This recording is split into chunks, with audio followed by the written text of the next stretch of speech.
Social service பண்ணுறதுக்கும் சமூகம் சார்ந்த செயல்பாடுகளில் ஈடுபடுறதுக்கும் பல்வேறு விதங்களில் நிதி திரட்டி சமூக சேவை ஆற்றுறவங்களாம் பார்த்துருப்போம்.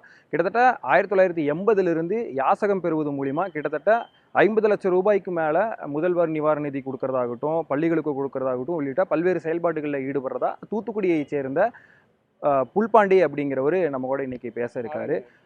அவர் என்னென்ன மாதிரி விஷயங்கள்ல எங்கெங்கெல்லாம் அவர் வந்து யாசகம் பெற்று என்னென்ன மாதிரியான சேவைகள் இது வரைக்கும் செஞ்சிருக்கிறாருன்னு அவர்கிட்டே கேட்போம்.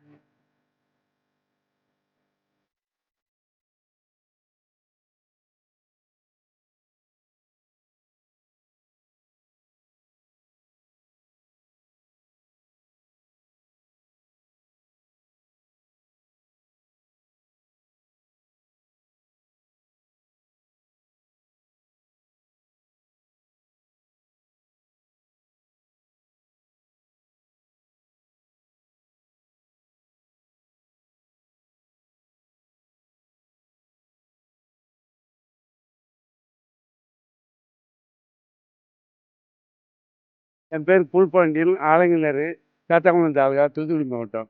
நான் 1979 மஸ்கூத் தல்வா கடையில் வேலை செஞ்சுட்டு இருந்தேன். அவங்க என்னையும் பாம்பேக்கு அனுப்பி வச்சாங்க 1980. அங்கே போய் நான் செம்பூர் சடாநகர் சுப்பிரமணிய சாமி கோயிலில் ஒரு 15 வருஷமாக சேவை பண்ணிக்கிட்டு இருந்தேன். அப்புறம் 2800 மரங்கள் வச்சு கொடுத்தேன், ரோடு க்ளீன் பண்ணி கொடுத்தேன். அவங்க சொன்னாங்க, நீங்கள் வந்து இந்த பொது சேவை பண்ணுங்கள், பணத்தை எதிர்பார்க்க, உங்கள் பிள்ளைங்களெல்லாம் நான் கல்யாணம் பண்ணி வைக்கிறேன், எல்லா உதவி பண்ணுறேன்னாங்க. 2 மகளையும் அவங்க கல்யாணம் பண்ணி வச்சாங்க. எங்கள் சம்சாரம் இறந்துட்டாங்க. 2 மகளையும் கல்யாணம் பண்ணி வச்சாங்க. பையனை கோயம்புத்தூர் மைக்கேல் ஹாஸ்டலில் படிக்க வச்சு அங்கேயே வேலையும் வாங்கி கொடுத்துட்டாங்க. அந்த கவலை எனக்கு கிடையாது. அதுக்கப்புறம் நான் 2010 தமிழ்நாடு வந்துட்டேன். தமிழ்நாடு வந்து திருச்செந்தூர், ராமேஸ்வரம், கும்பகோணம் இப்படி பல ஊரில் தர்மம் எடுத்தேன். அந்த பணத்தை எடுத்துகிட்டு வந்து ஒரு 50,000 ரூபா என்கிட்ட இருந்தது.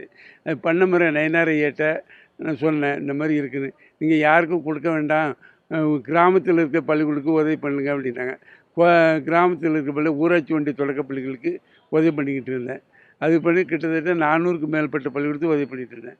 இப்போ மொத்தமாக எவ்வளவு லட்சம் ரூபாய் வரைக்கும் இது வரைக்கும் நீங்கள் திரட்டியிருப்பீங்க? எந்தெந்த மாதிரி இடங்கள்ல எல்லாம் உங்களோட எல்லாம் இந்த கடைகளில் தான் வாங்குவேன்.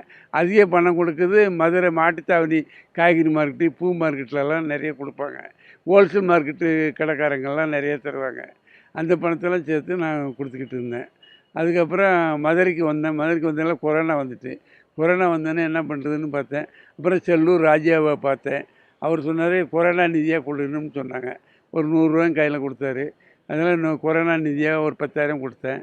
அதுக்கப்புறம் ஒரு வாரம் கழித்து செல்லூர் ராஜையா ஒரு 2,000 ரூபா கொடுத்தாரு. அது கொடுத்தோடனே மறுபடியும் நான் கொரோனா நிதியாக 10,000 கொடுத்தேன். அதுக்கப்புறம் மதுரையில் எல்லாருக்கும் பேப்பர்லேயும் டிவிலையும் வந்தோடனே எல்லோரும் நிறைய கொடுக்க ஆரம்பித்தாங்க.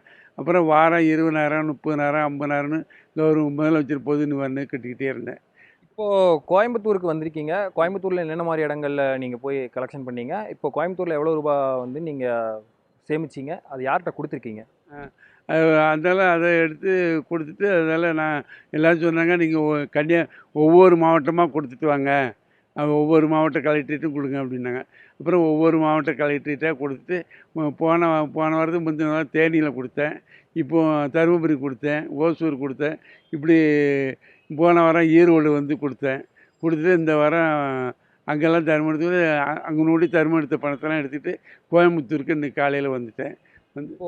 ஒரு ஒரு மாவட்டமும் போகும்போது எங்கே தங்குவீங்க? உங்களுக்கு ஏற்பாடு பண்ணுறதுக்கு அந்தந்த ஊரில் யாராச்சும் இருப்பாங்களா, இல்லை நீங்களே எல்லாத்தையுமே பார்த்துப்பீங்களா? எங்கே தங்கணும்னா, எங்கே போனாலும் யார் என்ன சொன்னாலும், நீங்கள் எங்கே வேணாலும் தங்கிக்கிட்டு உங்களை யாரும் ஒன்றும் சொல்ல மாட்டாங்க, உங்களை யாரும் எதுவும் சீண்ட மாட்டாங்க, நீங்கள் எங்கே வேணாலும் படுத்துங்க, உங்களுக்கு ஒரு பிரச்சனையும் வராது. அதனால் நான் படுக்கிற இடங்கள்லாம் போலீஸ் வந்து இருக்கிறாங்க. அதனால் ஒரு பிரச்சனையும் கிடையாது. இப்போ அடுத்த கட்டமாக எந்த மாவட்டத்துக்கு நீங்கள் போகலான்னு இருக்கீங்க? வேறு இப்போ ஸ்கூல்ஸ்க்கெல்லாம் கொடுத்தங்கன்னு சொன்னீங்க.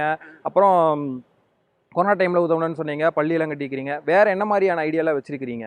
அதுக்கு இப்போது நான் கொடுத்ததில் தமிழ்நாட்டில் இப்போ நான் 38 கலெக்டரேட்டை 36 கலெக்டர் கொடுத்தாச்சு. இன்னும் 2 கலெக்டர் பாக்கி, திருவள்ளூரும் மெட்ராஸும். அதுவும் கொடுத்த உடனே ஜூன் 3ஆம் தேதி பள்ளிக்கூடம் திறந்துடுவாங்க. அப்புறம் அதுலேருந்து கலெக்டர் ஆஃபீஸுக்கே வர முடியல. பள்ளிக்கூடத்துக்கு தான் என்ன வேணும் எது வேணும் ஒவ்வொரு பள்ளிக்கூடமாக கேட்டு கொடுத்துக்கிட்டு இருக்கிறேன். அப்படியே நம்ம வந்து வந்தபோது நல்லா இங்கிலீஷ் பேசுனீங்க. படிச்சிருக்கீங்களா? என்ன படிச்சிருக்கீங்க? இல்லை இங்கிலீஷில் நல்லா உங்கள் பேரெல்லாம் சொல்லும்போது கூட ஃப்ளூயண்ட்டாக இங்கிலீஷில் தான் நீங்கள் சொன்னீங்களாச்சு. என்ன படிச்சிருக்கீங்க? அது படிப்பு வந்து சுத்தமாக படிப்பே கிடையாது. தமிழில் கையெழுத்து போடுவேன், இங்கிலீஷில் கையெழுத்து போடுவேன். இந்த 2 தான், வேறு படிப்பே கிடையாது. தொடர்ந்து உங்களோட சேவைகள் எல்லா பக்கமும் போய் சேர்றதுக்கு புதிய தலைமுறை சார்பாக வாழ்த்துக்கிறோம். இந்த மாதிரி வித்தியாசமான மனிதர்கள், வித்தியாசமான செய்திகளை தெரிந்து கொள்ள பிடி கோவை சேனலுக்கு சப்ஸ்கிரைப் பண்ணுங்க.